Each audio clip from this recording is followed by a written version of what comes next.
Oke, terima kasih Kang Haposan, Prof. Melani atas pembukaannya. Pertama, saya ingin menyapa dulu nih, Dr. Rijal Ramli nih, yang hadir malam ini. Selamat malam, Rijal. Terima kasih kehadirannya. Jarang-jarang nih nongol, jadi kita mendapat kehormatan ada Dr. Rijal Ramli di sini. Mudah-mudahan sehat selalu. Baik, terima kasih. Kita akan mulai pembahasan kita. Mudah-mudahan tidak terlalu tidak terlalu berat ya. Saya mencoba membuat ini sepopuler mungkin. Jadi judulnya dari Kang Sony supaya singkat dibuat Quo Vadis Gas Indonesia. Mau dibawa kemana sih gas Indonesia ini? Tapi saya sedikit melintir judul ini.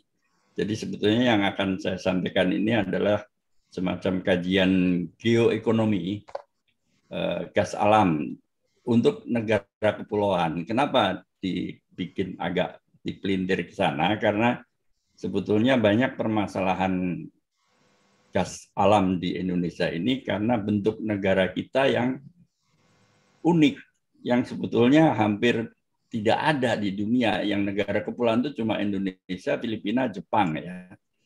Cuman kita salahnya ya, menurut saya kita banyak mengcopy paste konsep-konsep pemanfaatan gas dari negara daratan seperti Amerika, Eropa, India, Rusia, Cina itu kan semua negara daratan. Even Malaysia itu negara daratan.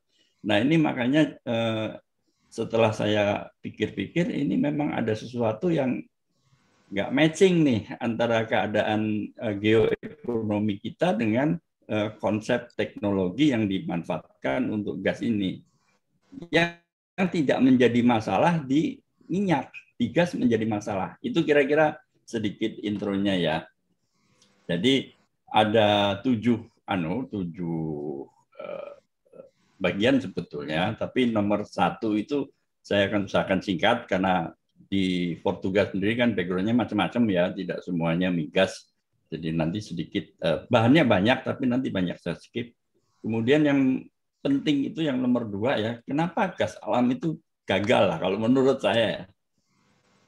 Gagal menjadi jembatan energi karena sebetulnya kan diharapkan gas alam itu menjadi energi antara dari fosil ya. Gas itu fosil juga.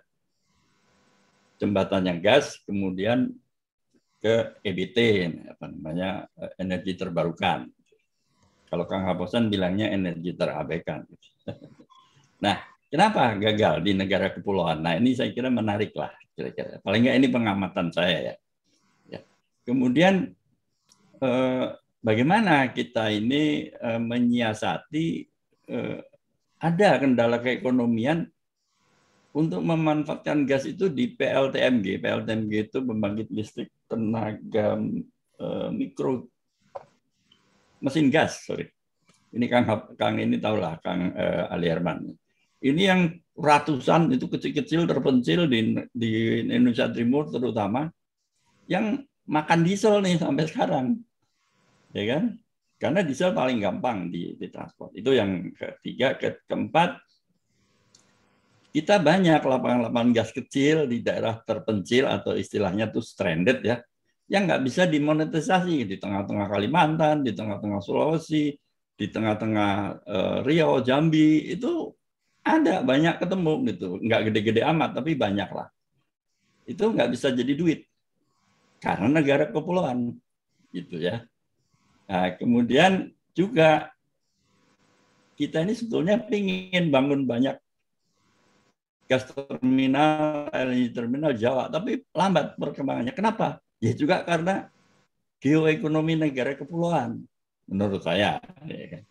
Kemudian satu lagi yang saya kira banyak orang ingin dengar yaitu bagaimana kita sebetulnya bisa membuat mega proyek Masela yang di Maluku Tenggara itu bisa segera jalan. Apa kendala keekonomiannya?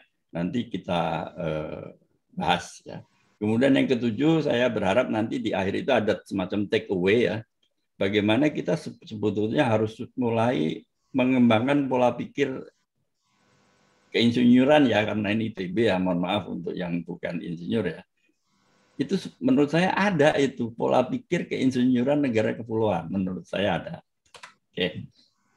Ya ini sedikit sekilas saja. Jadi untuk yang ikut bulan lalu ya, mungkin Kang Haposan kan membawakan topik migas juga. Jadi Kang Haposan lebih kepada rantai pasok migasnya.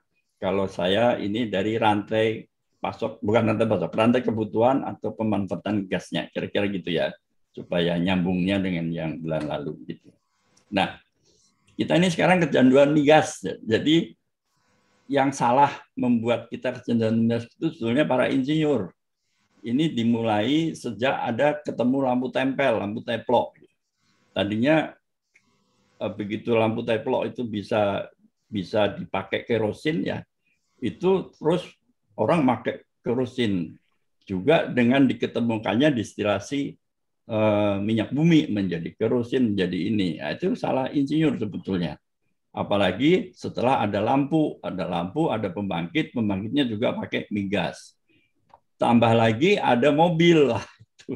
Begitu ada mobil, kita betul-betul sudah kecanduan migas. Ini sejarahnya secara singkat ya, untuk supaya konteks kita nyambung gitu kira-kira. Nah, ini saya kira yang di sini udah udah pernah naik pesawat ya. Bayangin nggak tahun 2500 pada waktu itu pesawat pasti masih ada, migasnya masih ada nggak? Kebayang nggak waktu itu pesawat pakai bahan bakar apa? Emangnya pesawat bisa e-aircraft, ya kan? Power banknya segede apa kalau pesawat pakai e-aircraft? Nah, ini yang saya harap memicu kita berpikir bahwa ini ada seperti Kang Iwan tadi bilang, ada suatu masalah besar nih ya di depan kita ini. Kita berubah. Kalau di darat kita oke aja menerima mobil listrik segala macam ya. Di laut mungkin masih oke ya, kita punya kapal listrik sometime gitu ya. Tapi nggak kebayang di udara kita punya pesawat listrik. Gimana ceritanya? Belum kebayang aja sekarang. Nah ini bahan pemikiran ya. Sekarang ada nggak sih pesawat pakai LNG yang katanya jembatan energi? Ternyata ada. Cuma sayangnya ini hanya bertahan 1 tahun nih komersial, tahun 88, 89 itu bangkainya ada di foto itu sebelah kanan ya, kebetulan yang bikin juga orang Rusia nih, bukan Amerika nih ya, ini orang Rusia kebetulan. Oke, ya. Ini potret tahun 2018 loh, ini 2018 nih, 4 tahun yang lalu ya. Potret dari flight radar. Itu ada 180.000 penerbangan per hari. Yang masa depan fuel-nya nggak jelas nih. Kira-kira gitu ya. Ya salah satunya kemungkinan LNG sih ya, kalau kan minyak habis duluan. Jadi kita memang harus benar-benar paling tidak bisa membuat pesawat LNG sebelum ada yang lain, misalnya pesawat listrik atau misalnya pesawat pakai fuel cell, kira-kira gitu ya. Nah ini perjalanan ke depannya tuh kita sekarang di sini ya. Ini eranya metan atau gas ya. Kita suatu saat akan meninggalkan metan atau gas, akan beralih ke hidrogen ekonomi nih. 2100 ke sana gitu. Jadi semua fuel itu harusnya hidrogen. Ini untuk yang mungkin belum mengenal fuel cell, itu seperti yang dibikin di motor yang orang Cirebon tuh, saya lupa namanya. itu kira-kira gitulah ya, fuel cell itu hidrogen sama oksigen jadi air, itu menghasilkan energi kira-kira. Nah, soal migas, terutama gas ya, kita mengekspor gas termasuk terbesar ya. Gas itu dibikin apa sih di Korea, Taiwan, Jepang? Itu hampir semua dibikin, selain untuk fuel ya, power plant, dibuat petrokimia. Konyolnya kita jual gas bahan mentah dan juga crude ya. Kita mengimpor petrokimia itu 2 billion ya. Ini sebetulnya ini agak rancu. Unitnya rupiah tapi kata-katanya billion. Jadi ini sebenarnya triliun ya. Ya. Kita mengimpor BBM tadi, ini 2018 nih yang Pak Hapusan bilang, 1,5 triliun rupiah, ini bahasa Indonesianya triliun kan. Petrokimia 2 triliun per tahun. Kita ekspor minyak dan gasnya, kita impor produknya yang nilai tambahnya jauh lebih tinggi. Jadi sebenarnya kita tekor nih ekonomi kita nih. Dari segi migas itu tekor banget. Jual barang mentah, beli produk yang mahal. Gitu ya. Nah ini segera gambaran bahwa petrokimia itu nilai tambahnya besar sekali. Kalau kita lihat harga yang di sebelah kiri hidrokarbon feedstock itu sekitar $50 per kilogram. Kalau udah consumer produk itu bisa sampai 200-300 di sebelah kanan sendiri. Ini untuk pengetahuan aja, saya hanya ingin menyampaikan sebetulnya kalau ekonomi kita mau maju, kita harus mencari nilai tambah migas itu dari petrokimia. Ya. Supaya cepat aja. Nah ini LNG, situasi atau gas, ini adalah daftar terminal gas dan LNG di Indonesia. Cukup banyak ya, jadi pengalaman kita di bidang gas dan LNG ini sebetulnya termasuk salah satu yang paling lengkap lah di dunia ya. Dan banyak tenaga-tenaga kita yang sebetulnya menjadi tulang punggung di Timur Tengah untuk gas dan LNG ya. Ini saya kira perlu dibanggakan ya. Cuma memang kita selama ini termasuk saya ini ahlinya itu bikin LNG untuk diekspor. Nah begitu kita mau bikin LNG untuk dalam negeri, kita jadi tersandung-sandung nih. Gitu. Jadi bisnis LNG, terutama di Indonesia ya, yang skala kecil itu sebetulnya baru berkembang 5 tahun terakhir ya. Ya, baru berkembang. Nah, untuk info aja nih, yang di Jakarta dan di Bandung, saat ini ada beberapa hotel di Jakarta dan Bandung yang sudah memakai LNG yang dibawa dari Bontang. Mungkin nggak pernah lihat ya. Dari Bontang pakai kapal, dibawa ke Jakarta, dari Jakarta didistribusikan ke hotel-hotel ya kan, di Bandung tuh ada Hilton, Arya Duta, Viv, Ibis, Papandayan itu udah pakai LNG dari Bontang tuh ya. Kemudian di Jakarta Swiss Bay Hotel, Amaris itu Jakarta juga pakai itu. Kemudian juga dari Bontang ke Balikpapan ya, Mall Balikpapan tuh sudah pakai LNG loh. Ya, kemudian rumah sakit RSUD di Balikpapan juga udah pakai LNG. Kemudian di Ambon ya pusat kota itu sudah pakai, kecil sih, tapi pakai paling tidak udah pakai gitu ya. Jadi mulai bangkit lah ya. Kemudian ada apa juga kilang LNG kecil ya. Selama ini kita punya Arun, Bontang, Tangguh, Dongki Sendoro itu gede-gede, itu world class. Kita sedang membangun ini swasta ya di Tanah Tidung, Kalimantan Utara, itu kecil sih 27 ya, kecil aja. Kemudian di Sumatera dari Arun ya di Lok Sumawe itu juga ngirim gas lewat pakai truk ya ke Semangke, Kuala Tanjung di Sumatera Utara, juga ke Dumai di Riau. Ya. Kemudian sekarang diusahakan ini untuk mengganti diesel di 52 lokasi PLN di Indonesia Timur ya, Tengah dan Timur ya. Ini sebetulnya usaha ini sudah zaman Pak Ali Herman di PLN dulu, zaman saya masih di Pertamina, tapi sampai sekarang belum banyak yang jalan ini, kecuali Bali mungkin ya, kira-kira gitu. Ini gambarannya ya.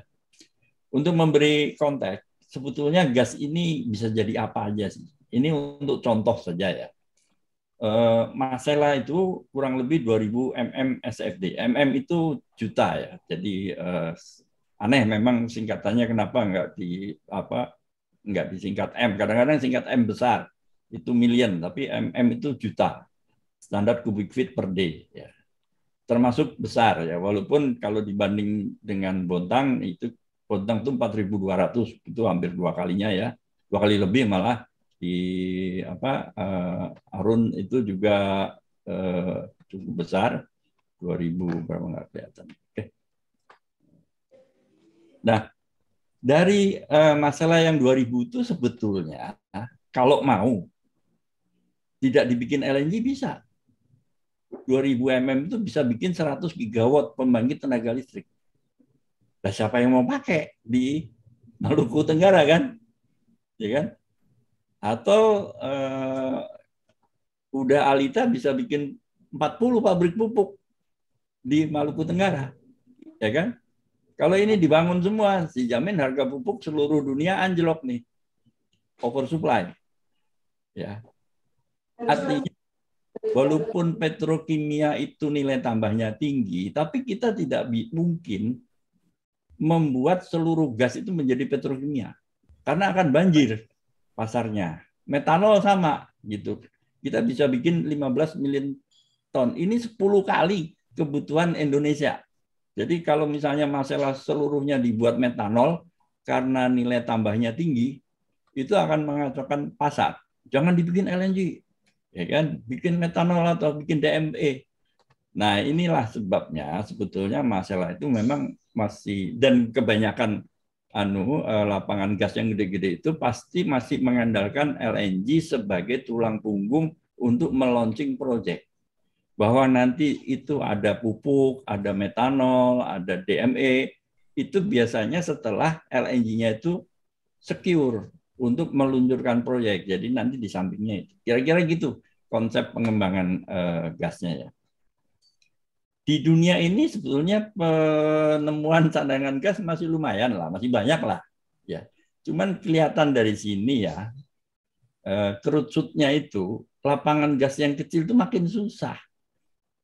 Kelihatan kan number of field yang kapasitasnya 50 sampai 500 itu cuma 16. Nah, ini saya lupa, mungkin ini sekitar 5 tahun yang lalu datanya ya. Nah, yang banyak itu, yang marginal itu, yang bawah itu, yang warna hitam itu, yang kapasitasnya hanya 0,25, di bawah 0,1 gitu kan. Itu banyak 10.000. 10.000 kalau dikalikan 0,25 kan gede juga, tapi mencar di mana-mana. Itu agak susah dikembangkan. Itu. Lain halnya dengan minyak. Minyak itu lapangan kecil pun bisa diproduksi karena bisa langsung dijual krudnya itu di tempat. Kira-kira gitu. Ya. Nah, ini untuk aja. Gas ini jangan dianggap sebagai komoditas ya, seperti minyak. Minyak itu kan ada harga di stock exchange sekian, Brent ada harga West Texas Intermediate itu sekian. Nggak bisa. Itu komoditas. Komoditas itu kita bisa beli hari ini dari si A, besok beli dari si B, besok dari si C. Gas itu kayak orang menikah, kayak orang kawin. Bisnisnya 20 tahun. Nggak boleh cerai. Itu gas. Ya. Kalau minyak itu kayak beras. Hari ini beli dari toko A, besok dari toko B. Itu bisa. Gas tidak bisa. Kita deal gas 20 tahun kita kawin. Itu bedanya ya. Oke. Nah, sekarang begini. Ini wacana gas ini memang nggak pernah berhenti ya. Karena memang mindset kita, gas kita kenapa sih mahal? Di Amerika itu harga gas sekarang di Henry Hub itu cuma $3. $3. Di Amerika itu negara kaya loh. Sampai di kompornya mungkin Unden atau di kompornya Busma itu barangkali $5 gitu. Di sini PLN disuruh bayar $11, $12. Nggak adil ya. Kita negara, maaf, negara yang masih berkembang disuruh bayar harga. Katanya kita banyak gas. Harusnya gasnya murah. Nah, ini yang saya kira perlu menjadi perhatian. Ternyata mengembangkan gas di Indonesia ini sangat terkendala pada keadaan geoekonominya negara kepulauan ini. Ya, nanti kita agak detail gitu ya. Dan sistem energi kita itu memang tidak seperti negara daratan ya. Nanti kita bahas juga. Oke. Jadi ironisnya memang Jepang, Korea, Taiwan merupakan importir gas terbesar dari Indonesia, tapi dia juga mengekspor balik petrokimia yang nilai tambahnya lebih tinggi ke Indonesia. Ya pinter, siapa yang pinter, siapa yang bodoh kan kelihatan ya. Itu.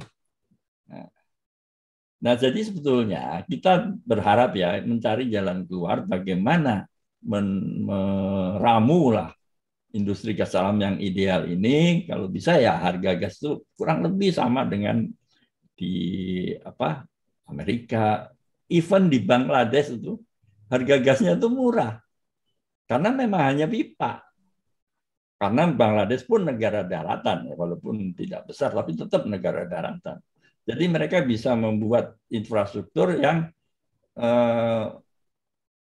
harga akhir gasnya itu sekitar ya $5, $6 lah, hampir sama dengan Amerika, gitu ya. Nah, ini juga kita harus mencari terobosan mengurangi biaya logistik, ya, terutama ke pembangkit listrik PLN yang terpencil dan kecil. 1 megawatt, 5 megawatt. Itu mungkin kalau di Amerika, Eropa nggak ada pembangkit 1 megawatt ya. 1.000 megawatt, 2.000 megawatt gitu ya. Economic of scale jalan. Di Indonesia enggak. 1 megawatt, 5 megawatt, gimana mau economic of scale? Berat lah, ya kan? Itu kira-kira. Banyaklah yang harus kita lakukan, dan juga untuk mengganti LPG yang impornya mahal banget itu dengan DME yang sekarang sudah mulai dilakukan, karena DME itu bisa dari batu bara bisa jadi gas. Kira-kira gitu ya. Kemudian untuk cadangan-cadangan gas yang terpencil itu harusnya dikembangkan jadi mini GTL. Kenapa? GTL itu kan persis seperti solar ya. Begitu gas itu jadi liquid, itu biaya logistik turun jauh. Karena bisa masukin drum kalau di Kalimantan, dinaikin ke Tinting, naikin kapal kecil itu namanya di Kalimantan ke Tinting, atau perahu-perahu kecil itu sistemnya udah jalan. Jadi kita tidak perlu membuat infrastruktur gas atau LNG atau DME sendiri. Ikut yang sekarang. Nah, itu yang saya kira perlu dipikirin ya.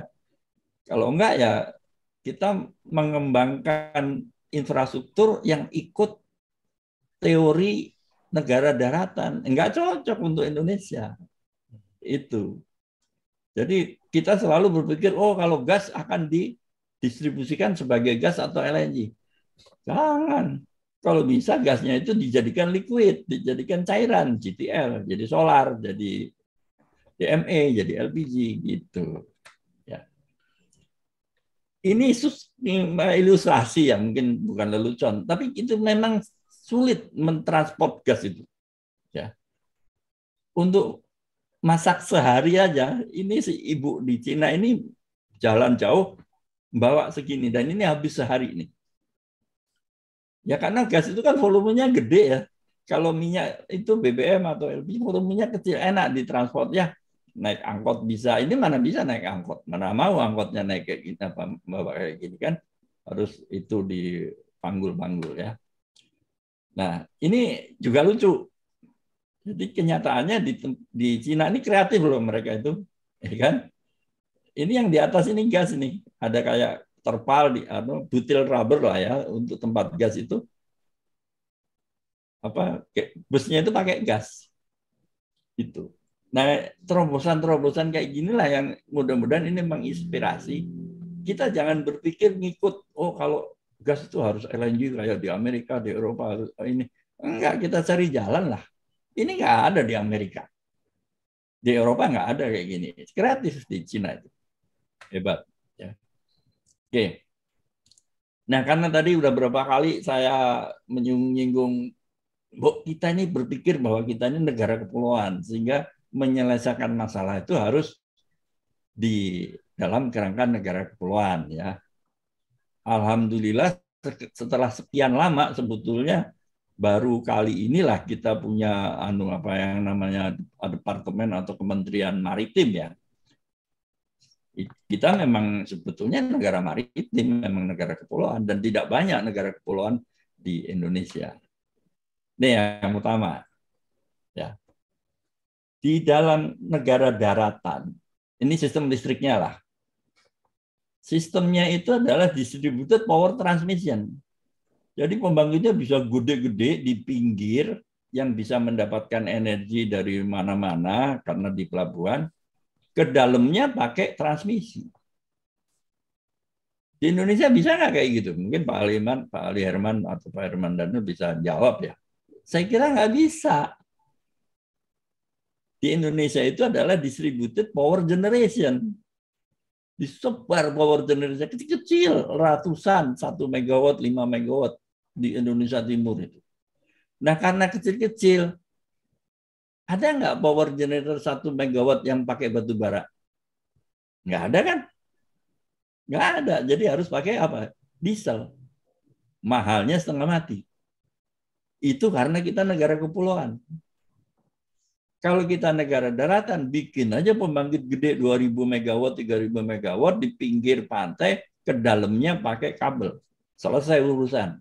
Gaya Amerika, gaya Eropa, gaya Cina. Kita ini tidak punya gaya karena kita tidak pernah mendeklarkan sebagai negara kepulauan yang sebetulnya seluruh konsep ekonominya tidak hanya gas. Itu harus didasarkan pada pemikiran negara kepulauan. Itu yang saya kira kok saya jarang dengar gitu ya. Yang termasuk dari para pimpinan negara kita Nusantara. Dan Nusantaranya itu hanya dipakai sebagai jargon lebih ke politis lah. Tapi kalau untuk ke teknologi, konsep atau ekonomi kayaknya jarang gitu ya. Mudah-mudahan ini bisa memberikan inspirasi gitu. Nah ini gas begitu, gasnya itu di tempat di pojok-pojok, ya kan? Usernya di mana? Usernya hampir semua di Jawa. Nah, repot. Kan sebetulnya lebih efisien kalau sebetulnya industrinya yang dipindah ke dekat lokasi energi kan gitu ya. Jadi ada semacam redistribusi dari ekonomi lah. Kita membayar mahal biaya logistik karena negara kepulauan. Nah ini yang perlu dipikirin ya. Oke. Nah ini kelihatan lah ya kegiatan ini banyak di Jawa, tapi batu bara, energi, minyak, kemudian tambang itu kebanyakan di luar Jawa. Tuh. Nah, ini yang harus jadi pemicu kita untuk marilah kita melihat suatu sistem ekonomi atau sistem energi lah atau sistem gas lah lebih lagi dari sudut pandang negara kepulauan. Kita lewatin aja. Oke, sekarang gini dulu. Sebelum membahas yang lain, kita ini banyak cadangan gas yang salah saya. Kita banyak PLN itu di pembangkit kecil di Indonesia Timur, di tengah-tengah Kalimantan yang kecil-kecil, yang sampai sekarang itu pakai diesel. Udah berkali-kali permennya itu dikeluarkan. Terakhir permen nomor Kepmen 13 2020 itu untuk mengkonversi 53 power plant dari diesel ke gas. Dalam hal ini LNG. Batal. Itu 2020. Karena itu batal. Sekarang keluar lagi nih Permen nomor 2 2022 merevisi itu. Ya, ini sedang diubruk-ubruk lagi. Tapi tetap biaya logistiknya tuh sekitar $5, $6. Kalau harga gasnya di Bontang atau di Tangguh sekitar $7, jatuhnya tetap $12. Berat lah bagi PLN untuk pembangkit yang kecil-kecil ini ya. Kira-kira gitu. Nah, makanya saya mencoba berpikir lah ya. Kita ini kalau mendistribusikan gas atau LNG ke PLN yang kecil-kecil di Nusa Tenggara, di Sulawesi, di Maluku, itu selalu pakai konsep yang atas ini, yang namanya milk run atau antar susu. Ini konsepnya konsep negara daratan ini. Jadi ada satu terminal LNG, satu kapalnya gede, dia muter dari titik 1, titik 2, titik 3, titik 4, balik lagi, udah kosong, nanti muter lagi. Karena dia muter beberapa titik, kapalnya jadi besar. Karena dia muter beberapa titik, di masing-masing titik harus ada storage. Jadi kenapa kita nggak rubah? Wong kita ini negara kepulauan, kita bikin aja shuttle misalnya ya. Shuttle, kapal kecil bolak-balik dia ke titik A, balik lagi ke pangkalan. Ke titik A, balik lagi ke pangkalan. Nanti yang ke B gitu juga, yang ke C gitu juga. Ini bisa mengurangi biaya logistik hampir 40%. Karena kapalnya kecil-kecil, karena kapal kecil-kecil tidak perlu teknologi kapal besar. Kita lihat, tangki yang di daratnya hilang. Jadi sebetulnya konsep yang shuttle storage ship, atau istilah saya itu SSS itu sebetulnya LNG terminal tanpa membuat terminal. Ya. Ini sudah kita coba untuk diaplikasikan, tapi belum ada yang berhasil. Tapi banyak pihak termasuk dari ESDM yang melihat konsep ini sebagai jalan keluar yang akan perlu didalami lebih lanjut supaya bisa jalan. Karena memang betul-betul memotong biayanya. Ini kira-kira konsepnya gini. Nomor satu, dia ngisi LNG. Kemudian yang nomor dua, dia jalan ke tempat yang dituju, dia mangkal. Dia nggak balik. Dia mangkal di situ sampai LNG-nya kering, sampai habis. Sebelum habis, yang nomor tiga ini, kapal yang berikutnya datang. Jadi tandem sebentar. Habis itu kapal yang udah kosong balik. Begitu seterusnya. Itu makanya disebut shuttle storage ship atau SSS. Ya. Kira-kira gitu. Nah, ini. Jadi memang harga kapalnya turun, harga jumlah ukuran kapalnya juga turun, storage capacity turun. Jadi secara overall ini bisa menghemat kurang lebih 30-40%. Nah, ini sudah saya presentasikan kemana-mana, tapi mentoknya apa? Karena saya bukan ahli kapal. Jadi waktu di challenge sama teman-teman ITS perkapalan, Pak Yoga konsepnya bagus, tapi kapal kecil itu nggak bisa berlayar di Nusa Tenggara. Kapal Pak Yoga kekecilan katanya gitu. Terus terang saya nggak bisa challenge ya, karena saya bukan orang perkapalan, tetapi untuk saya agak aneh. Masa sih di Nusa Tenggara Timur, di Maluku tidak ada kapal kecil? Ya, yang mudah-mudahan komen dari teman-teman ITS itu genuine ya, tidak ada udang di balik peyek lah kira-kira gitu, karena mungkin akan mengacaukan bisnis orang juga, saya nggak tahu ya, ini sujudnya gitu ya. Inilah kelihatan ya Pak Ali Heman mungkin akan sangat tertarik logistik cost ini. Itu bisa turun hampir separuh loh, dari $6 menjadi sekitar $3. Gitu. Cuma ya itu tadi yang sebelah kanan ini memang unconstrained smaller LNG ship size. Jadi kita bikin ukuran kapalnya sekecil mungkin sesuai dengan kebutuhan. Yang menurut ITS terlalu kecil. Nah ini challenge saya untuk mencari improvement lah kira-kira gitu. Tapi yang lebih penting sebetulnya saya mengajak teman-teman ini untuk janganlah kita copy paste konsep teknologi negara daratan. Kita harus mencari jalan keluar. Mungkin sekali ini gagal, nanti ada dapat jalan keluar lagi. Oke. Yang berikutnya ini bagaimana mensiasati banyaknya lapangan gas yang kecil dan terpencil di tengah Kalimantan, di Riau itu, di Sulawesi, banyak itu sebetulnya. Ya. Nah ini tadi udah, jadi misalnya di tengah Kalimantan kita dapat 100 mm ya, bisa jadi apa? 100 mm aja udah bisa dapat 500 megawatt pembangkit. Nah, siapa misalnya di Blok Bangkanai di Kalimantan Tengah itu ada gas 70 mm, siapa yang mau pakai 500 megawatt di situ? Susah juga kan? Nah, makanya sebetulnya kita harus melihat gas itu kalau di tengah kepulauan yang jauh dari mana-mana itu mau dibikin apa ya? 500 megawatt di tengah-tengah Kalimantan Tengah, nanti baru energinya itu pakai kabel itu ya. Ya, karena kan kita udah dengar ya, dari Australia itu mau kirim power lewat laut ke Singapura. Dan itu melintas Indonesia. Ya. Udah jalan loh proyeknya, udah mau jalan ya kira-kira gitu. Nah, ini kalau DME prosesnya gini ya. Semua orang udah tahu, apalagi yang teknik kimia tahu lah, semua proses gas itu hampir selalu melewati syngas ya. sintesis gas atau Fisotropes ya, Fisotropes anunya apa teknologinya kira-kira gitu. Nah, ini untuk DME kira-kira keekonominya beginilah. Jadi memang ada satu harga tertentu yang sekarang ini LPG-nya lagi tinggi loh, sekitar 600. Jadi sebetulnya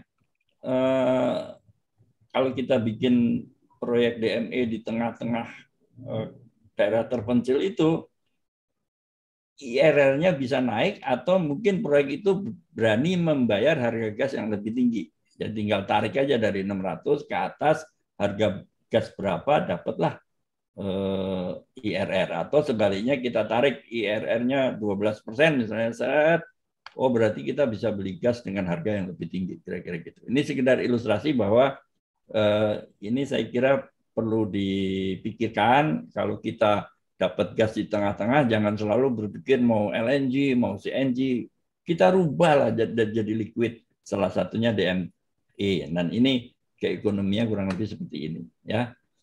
Sekarang GTL yang gede banyak, ada di Afrika Selatan. GTL itu untuk info ya, itu diesel yang high quality.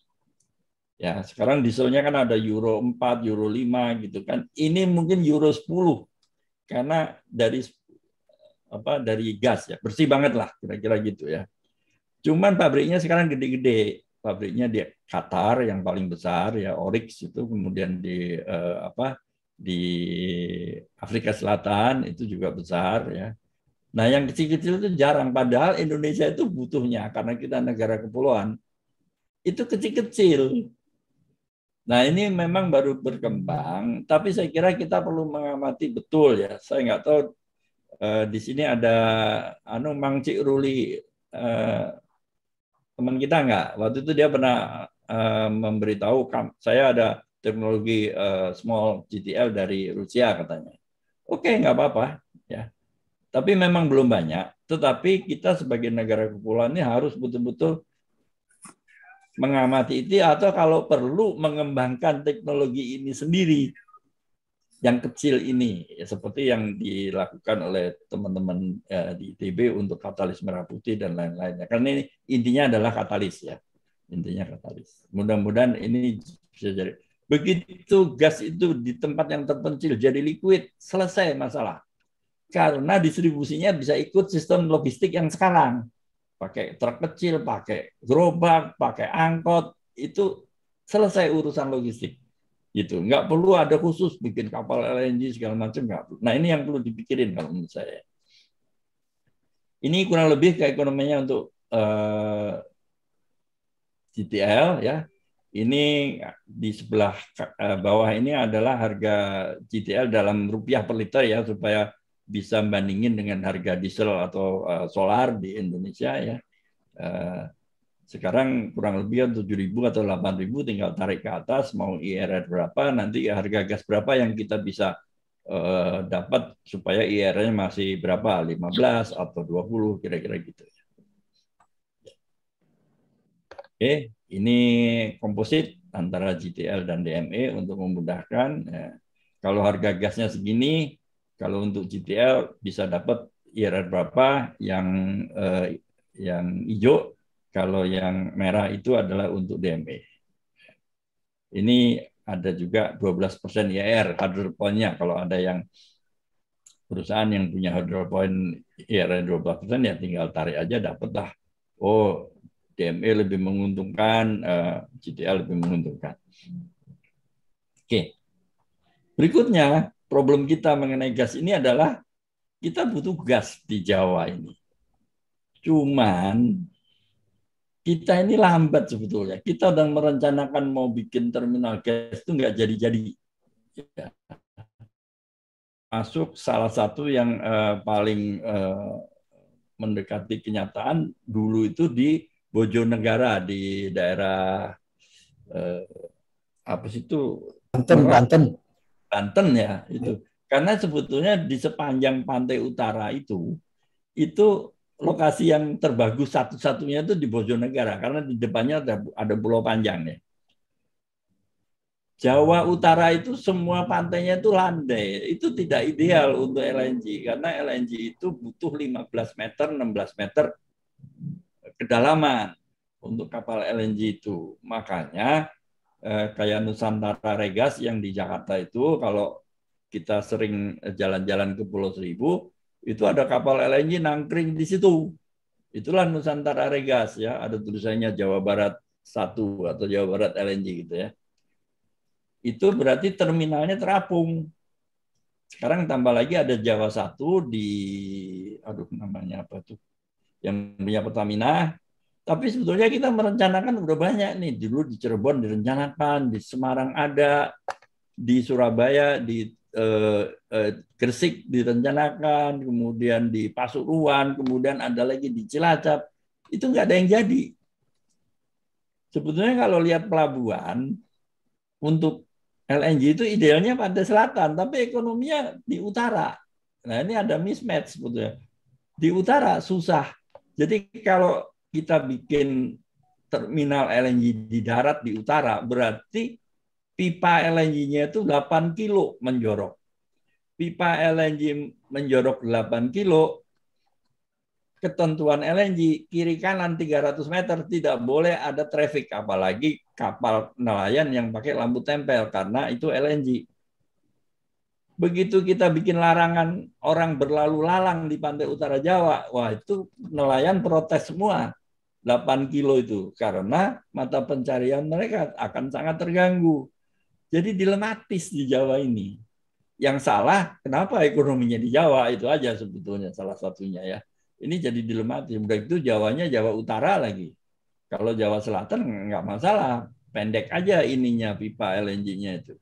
Jadi memang ini yang menghambat kita memanfaatkan LNG di Jawa. Padahal karena Jawa itu pembangkitnya gede-gede, harusnya harga gasnya bisa turun karena economic of scale. Ini kebalikan dibandingkan pembangkit yang di Indonesia Timur yang kecil-kecil banget. Ini kan hampir 600, ada 1.200 kira-kira gitu kan. Gitu.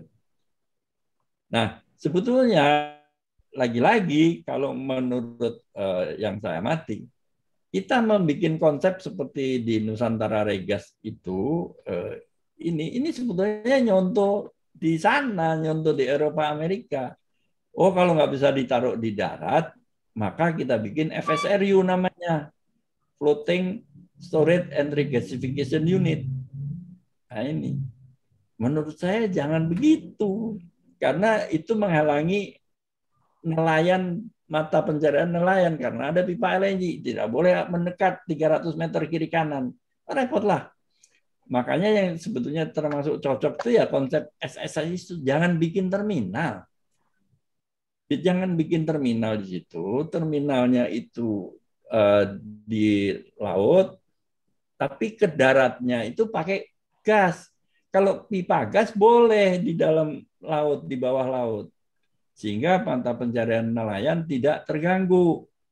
Jadi sebenarnya konsep SSS ini harusnya bisa dipakai juga untuk kapal besar di Jawa dan menyelesaikan banyak permasalahan keinginan kita untuk membangun terminal gas di Jawa harusnya. Ini juga udah saya sampaikan ke banyak pihak ya. Tapi ya mohon maaf ya, termasuk perusahaan saya dulu sih selalu nanyanya gini, Mas Yoga, konsep seperti itu udah dipakai di mana? Ya belum lah, orang negara kepulauan kita sendiri kok. Ngapain orang Amerika atau orang Eropa mikir kayak gini? Mereka negaranya enak aja, bikin pembangkit gede di pinggir laut, ke dalamnya pakai kabel. Kita nggak bisa, kita harus cari jalan. Nah, teman-teman di kita, baik di Pertamina maupun di perusahaan-perusahaan lain itu, istilah proven itu kayak kata sakti gitu ya. Kalau nggak proven itu nggak, kita nggak mau nyoba. Masalahnya juga kalau nyoba gagal, KPK itu masalah juga. Ya, jadi kita nggak pernah mau nyoba, nggak pernah mau mencari jalan keluar yang khas untuk kebutuhan Indonesia sendiri. Nah, ini repot memang jadinya. Ya, padahal kalau nyoba kan bisa gagal, namanya juga nyoba ya. Tapi harus dicoba sih kalau menurut saya, kira-kira gitu. Ini sama anunya. Nah, sekarang nih masalah nih ya. masalah nggak jalan. Ini panjang lebar. Beritanya bukan hanya berita, tapi komennya di WA juga. Ya. Banyak pertanyaan lah. Apa Shell itu ngambek ya? Karena LNG-nya dipindah ke darat. Kemudian pertanyaan kedua, apakah kalau nggak ada Shell, masalah terkendala? Artinya mati, benar-benar mati masalah itu tanpa Shell. Menurut saya enggak. Shell penting, tapi sebetulnya bukan yang dia kunci banget, enggak. Ya kan? Nah, terus kalau enggak nanti melaksanakan proyeknya gimana, nanti kita singgung sedikit ya. Ya, kendala apa sih di masalah itu selain Shell? Nah, ini juga perlu kita bahas. Ini tadi udah. Jadi saya ingin menyampaikan bahwa alternatif kalau tidak LNG itu banyak, tetapi nggak ada yang cocok nih untuk Maluku Tenggara, kira-kira gitu ya. Even for Indonesia, 40 pabrik pupuk pun nggak masuk akal gitu ya. Oke, nah sekedar mengingatkan, masalah itu kan sebetulnya copy paste dengan scale up dari FLNG Prelude ya di Australia ya. Jadi rujukannya Shell untuk masalah itu adalah FLNG Prelude Australia. Cuman di Prelude itu 3,6 juta ton kapasitasnya mau dijadikan 9,5 juta ton per tahun. Dinaikkan kapasitasnya tiga kali lipat. Padahal waktu itu 2015-2016 ya kalau nggak salah Kang Hasan, Kang Rizal, itu 3,6 aja belum proven. Makanya terjadilah apa yang terjadi sekarang, ya kan? Prelude terlambat hampir 1 tahun. Biayanya membengkak 70% dari yang diperkirakan awal. Jadi untuk kapasitas 3,6 itu tadinya diperkirakan sekitar 10 billion US dollar, membengkak menjadi 17.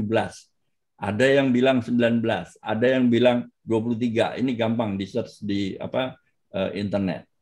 Untuk kapasitas 3,6 loh. Ya kan? Terus produksi LNG terlambat 6 bulan. Terus sejak 2000 Januari 2020 berhenti operasi. Lah kayak gini kok mau dicontoh untuk masalah. Ya kan? Supaya informasi ini tolong kita cerna ya. Sebetulnya sel itu tertolong itu kita batalkan floatingnya. Kalau enggak dia udah di sini rugi di prelude, di masalah rugi lagi. Nah, itu konteksnya supaya ini. Nah, kita lihat ya. Bagaimana kalau seandainya ini tetap LNG-nya itu di laut. Yang biru itu prelude Australia ya. Yang biayanya tadinya 10 billion melonjak menjadi 17. Yang biru itu. Itu kapasitasnya 3,6 loh. Dari angka itu kita bisa perkirakan untuk masalah yang kapasitasnya 9,5 juta ton, biayanya akan 31 miliar. Dari 3,6 ke 9,5 berapa kali? Ya 3 kali lah hampir. Kenapa harganya nggak naik 3 kali? Yaitu economic of scale. Karena memang untuk kapasitas itu ngitungnya harganya begini. 9,5 dibagi 3,6 dipangkat 0,6. Coba aja dihitung kali 17. Dapatnya 31. Jadi sebetulnya dengan apa yang ada di POD-nya SKK Migas sekarang ini 20 billion, ya udah benar, keputusan di darat benar lah. Kalau ditunjukin di laut 31, ngapain kita buang-buang duit 11 miliar atau 11 billion US dollar. Ya. Masalahnya juga yang di darat itu kita sudah sangat familiar. Jadi akurasi dari data cost-nya itu sebetulnya sudah referensinya banyak. Proyek di Indonesia Arun, Bontang, Tangguh. Itu sama kurang lebih ukurannya ya. Jadi sebetulnya angka 20 itu sangat bisa dipertanggungjawabkan. Sementara angka 31 bisa jadi lebih karena yang 3,6 itu yang 17 saja gagal kok. Bagaimana kalau yang 9,5 itu gagal kan? Ada yang kena KPK lagi, ya kan? Oke. Jadi sebetulnya ngomong atau tidak sebetulnya sel itu diselamatkan oleh kita dengan ke darat. Tapi karena mungkin mereka melihat itu sebagai alasan yang tepat untuk hengkang, itulah yang dijadikan alasannya. Kambing hitam lah kira-kira gitu ya. Jadi keputusan kita sudah tepat. Jadi keputusan sel itu sebetulnya bukan semata-mata karena LNG darat ya. Memang mungkin mereka gengsi juga bahwa konsepnya ditolak lah di Indonesia ya.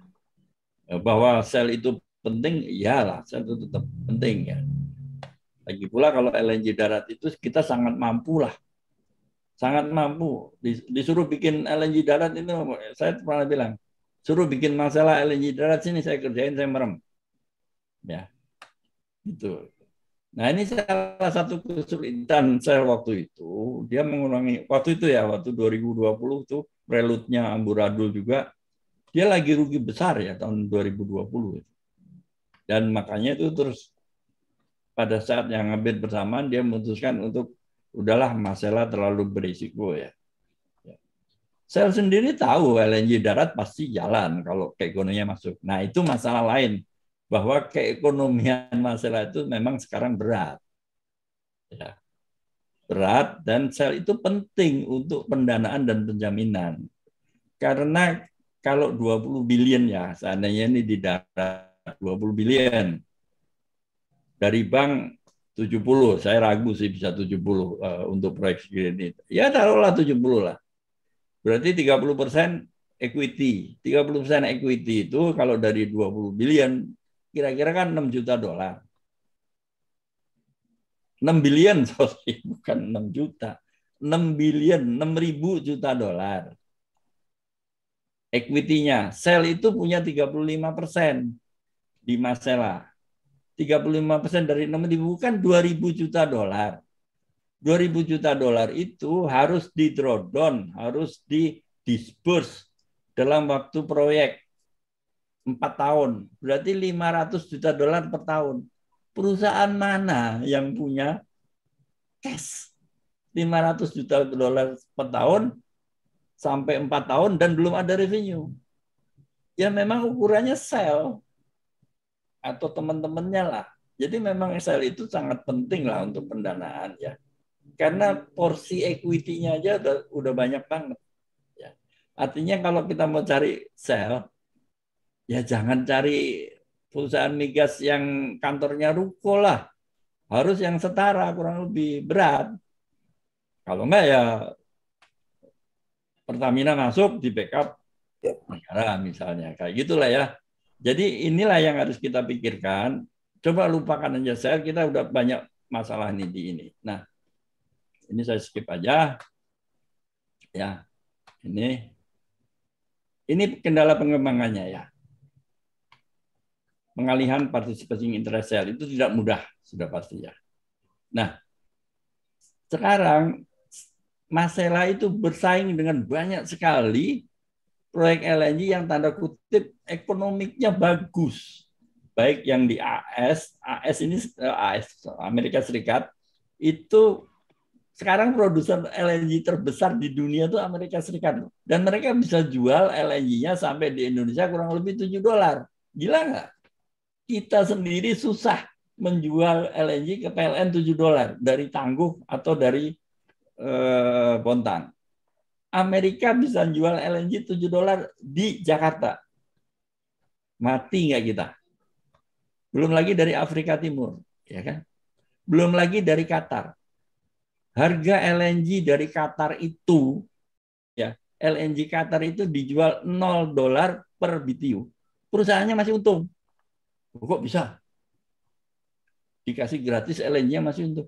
Bisa wong dia untungnya dari kondensat karena associated gas. Masela ini sekarang bersaing dengan mereka itu. Susah. Mereka itu bisa menjual LNG, ya kan? Kalau capex-nya ini bisa turun unit capex-nya ke sekitar $2.000 per ton kapasitas per tahun. Sekarang coba dibagi ya. Masela itu 20.000 juta dolar dibagi kapasitasnya 9,5, taruhlah 10. Dapatnya 2.000 kan. Itu masih berat. Jadi seharusnya bisa nggak kita nurunin capex-nya Masela itu yang sekarang dari 20 billion atau 20 miliar menjadi 10 billion tanpa mengurangi revenue. Nih, saya challenge nih. Ada nggak dari kita yang bisa nurunin biaya Masela yang 20 billion ini POD loh ya, POD SKK, menjadi separohnya tapi revenue-nya nggak kurang? Menurut saya bisa. Tidak mudah, tapi bisa. Ya. Asal kita mau melakukan hal yang di luar pakem, out of the box. Gitu ya. Out of the box-nya apa? Ya jangan niru desain LNG yang di Amerika, di Eropa, di Cina. Semua kilang LNG di Amerika, Eropa, Cina itu dirancang untuk beroperasi pada tekanan kurang lebih 50 bar, 50 atmosfer. Kenapa? Untuk fuel efisiensi. Karena gas itu lebih mudah dicairkan pada tekanan tinggi. Karena itu seluruh peralatannya, pressure vessel, pipa, segala macam itu dirancang dengan rating 600 pon. Ya udah kita turunin aja. Ngapain sih kita mendesain dengan 600 pon? Oh, nanti fuelnya naik. Oke, kita hitung fuelnya naik nggak? Tapi capex pasti turun kalau ratingnya kita turunkan dari 600 pon ke 300 pon misalnya. Ya, kilang LNG ada separator, ada suction drum, ada absorber, ada air cool exchanger. Sekarang kalau kita turunkan desain pressure-nya itu kita lihat ya dari ini pressure-nya ini turunin itu turun anunya. Harganya turun ya pastilah. Untuk tekanan rendah kan harganya lebih rendah. Kira-kira gitu konsepnya. Nah, ini jadi dari sini kelihatan ya kalau kita nah, ini bisa turun banyak loh.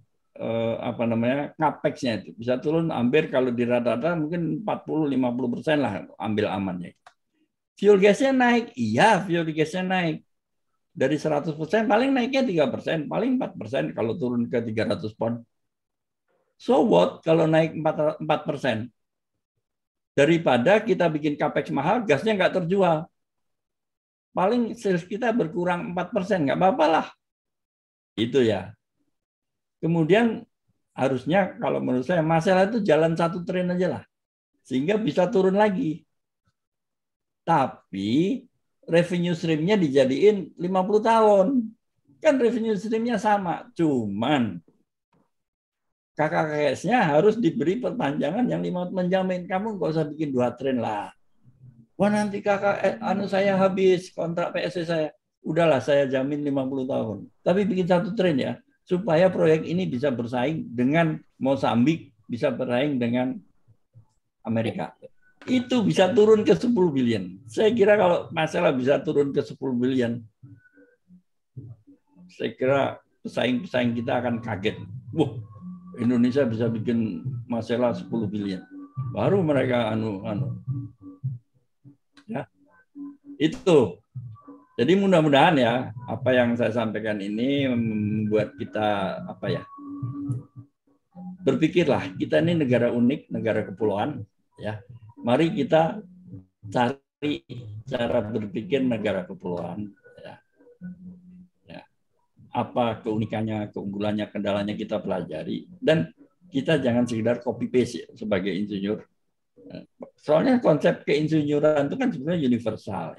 Rancang bangun itu universal, operasi juga universal. Tapi kita bisa menerapkan atau memilih konsep yang paling tepat lah untuk negara kepulauan. Yaitu tadi, kita ekonomi itu terbagi menjadi ekonomi kecil-kecil.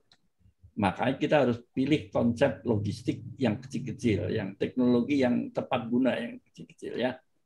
Nah, saya kira karena sebetulnya saya berpikirnya ini dari gas, kenapa saya terinspirasi mikir negara kepulauan dari gas. Tapi sebetulnya kemungkinan ini saya belum mendalami. sebetulnya konsep negara kepulauan itu tidak hanya untuk gas lah, untuk yang lain. Keseluruhan ekonomi kita ini harus dipikir sebagai keseluruhan ekonomi negara kepulauan ya. Sebagaimana yang dicita-citakan oleh deklarasi Juanda nih. Senior kita juga kan, mungkin udah pada lupa nih apa deklarasi Juanda ya. Nusantara itu negara kepulauan. Itu aja sih, cukup sekian, saya cukupkan di sini dan terima kasih. Saya kembalikan kepada moderator Kang Hapusan. Silakan Kang Hapusan. Luar biasa.